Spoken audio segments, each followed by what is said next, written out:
तो हिंदी प्रेमियों नमस्कार। आज का हमारा विषय है शीर्षक रस। आज हम लोग रस पर चर्चा करेंगे। रस किसे कहते हैं? तो काव्य का आनंद प्राप्त करना ही रस कहलाता है। जब हम किसी कविता को, कहानी को, नाटक को, फिल्म आदि को देख करके, पढ़कर या सुन करके आनंद की अनुभूति करते हैं तो उसी को हम क्या कहते हैं? रस कहते हैं। क्लियर? तो रस का तात्पर्य का आनंद प्राप्त करना होता है।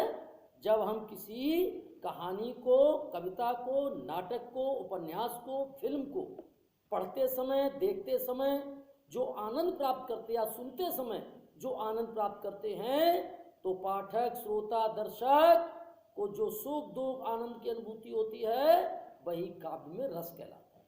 क्लियर? तो काव्य में रस किसे कहते हैं? जब हम किसी कहानी को, कविता को, नाटक को, उपन्यास आदि फिल्म को पढ़ते देखते समय प्राप्त करते हैं। आचार्य भवभूति ने रस की निष्पत्ति का मुख्य सूत्र जो है वो इस प्रकार बतलाया था कि भावान श्रव्य व्यभिचारण संयोगात्र निष्पत्ति, अर्थात विभाव, विभाव माने भाव उत्पन्न करने के साधन, अनुभाव पात्रों की चेष्टाएं, व्यभिचारी अनेकानेक भाव, भावों के संयोग के से ही और रस की उत्पत्ति होती है। रस के चार भेद होते हैं, चार अंग होते हैं: स्थायी भाव, विभाव, अनुभाव या संचारी भाव।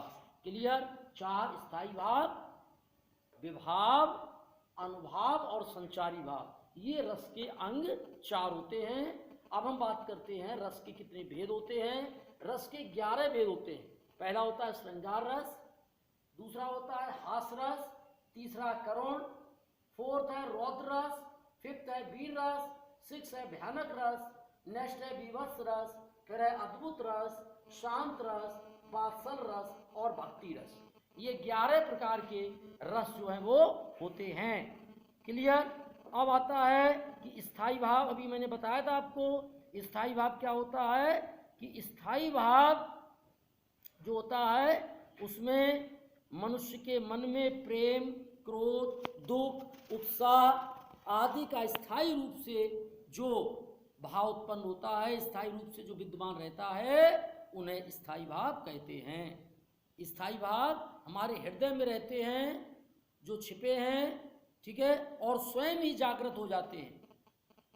जैसे क्रोध है, प्रेम है, आश्चर्य है, उत्साह है, ये स्थायी भाव हैं जो हमारे हृदय के अंदर विद्यमान है और जैसे ही आवश्यकता होती है वो स्वयं ही हमारे परिस्थितियों के अनुरूप उत्पन्न होते हैं। दूसरा है इसका भाव विभाव।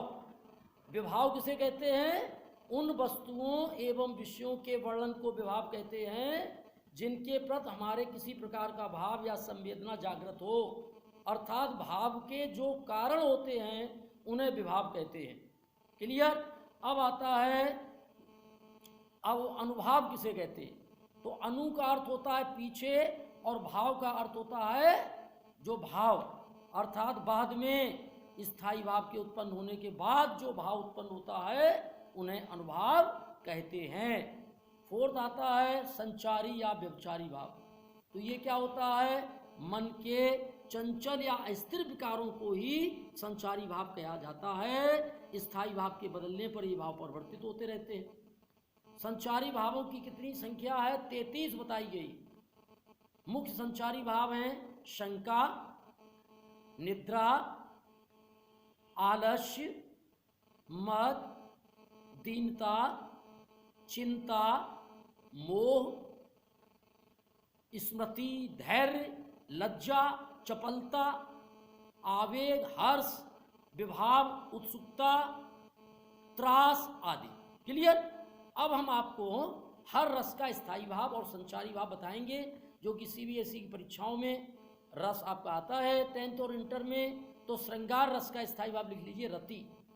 श्रृंगार भाव का स्थायी भाव है रति और इसका जो संचारी भाव है वो है स्मृति, हर्ष, मोह। हास रस का स्थायी भाव है हास। करुण रस का स्थायी भाव है शोक।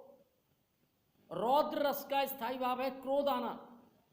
वीर रस का स्थायी भाव है उत्साह, भयानक का है भयानक का भय, बीभत्स का घृणा, अद्भुत रस का स्थायी भाव होगा विस्मय, शांत का होगा निर्वेद या वैराग्य, वात्सल रस का स्थायी भाव वत्सल, तो भक्ति रस का होगा अनुराग या ईश्वर विषयक रति।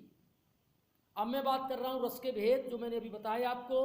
रस के 11 भेद होते हैं। पहला हमने बताया आपको श्रृंगार रस। अब श्रृंगार रस क्या होता है?